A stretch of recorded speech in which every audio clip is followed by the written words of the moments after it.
All right, so this is kind of a lesson on basic cryptography. Um, this is the idea of like transmitting an encoded message. The first thing that we need to do here is establish that we're gonna do like translate the message first from letters to numbers. I'm not going to use anything really sophisticated for that. Let me pull up what we're using for that. So if you look at your notes for this section, I basically jotted down um, a chart that will get you from the letters of the alphabet to numbers. Oh, it's okay. I left off K. We'll fix that later. 11 should be K. It's not going to make a big deal, but I just translated 1 to the A, 2 to the B, and 0 is just an empty space bar. This is the first key to this. This is not a very secure way of doing crypto, and we're not intending it to be either. So we're going to do that first, is translate the letters to numbers. Okay, the second thing that you're going to need to do this is a square non-singular matrix. So we're going to give ourselves a non-singular matrix here. 1, -2, 3, or sorry, -2, 2. -1, 1, 3. 1, -1, -4. Okay, so if you kind of work this out, you can check this with MATLAB, see that it has an inverse. The key here is that this just has to be square, and A inverse must exist. So any square matrix where A inverse exists, that's good to go. So I need a message. So we're going to have a message that says something silly, like meet me Monday.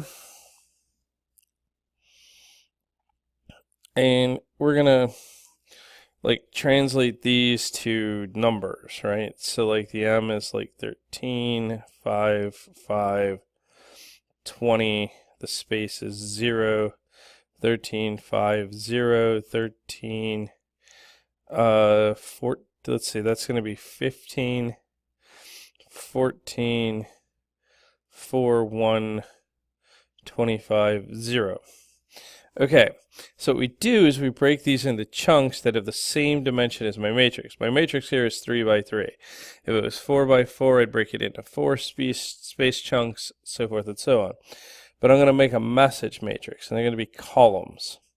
So I get a 13, 5, 5, 20, 0, 13, 5, 0, 13, 15, 14, 4, 1, 25, 0.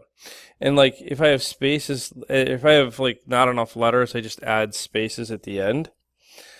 All right, so what do I do to encrypt this? Well, I actually just take A times M. All right, and if you do that, you can check with MATLAB that I'm going to get like, I'm going to call this matrix D. Right, and I'm going to get 13, 7, -12, 46, 19, -32, 31, 34, -47, -5, 11, -15, -49, 24, -24. All right, so each of these numbers, if you think about this long enough and hard enough, is actually combining the 9 numbers that are in here with the 3 numbers in each of the columns. So these 3 numbers are actually is some sort of mechanization between these 3 numbers and the 9 that are in the key matrix. So it's not like an easy thing to uncode as you're going along. To add a layer of complexity to this, when you're going to transmit the message, you're actually just going to transmit it as a list. So the message that goes over the unsecure channel is 13 7 negative 12 46 19 negative 32 31 34 negative 47 negative 5 negative 11, or sorry, positive 11 negative 15 negative 49 24 negative 24. Okay, so it just looks like a list of numbers. So this is what's going over the non-secure channel. This is what's like going out of the airwaves. What you've got on the other end is that we have passed the matrix A through a secure channel. So my decoder already has my matrix A, the 1, negative 2, 2, negative 1, 1, 3, 1, negative 1, 4, negative 4.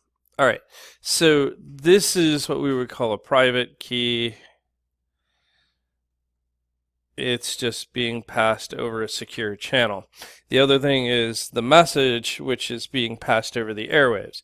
So the decoder, so if you think about this, this thing was encoded by taking A times M, right? And that gave me D, which is that list.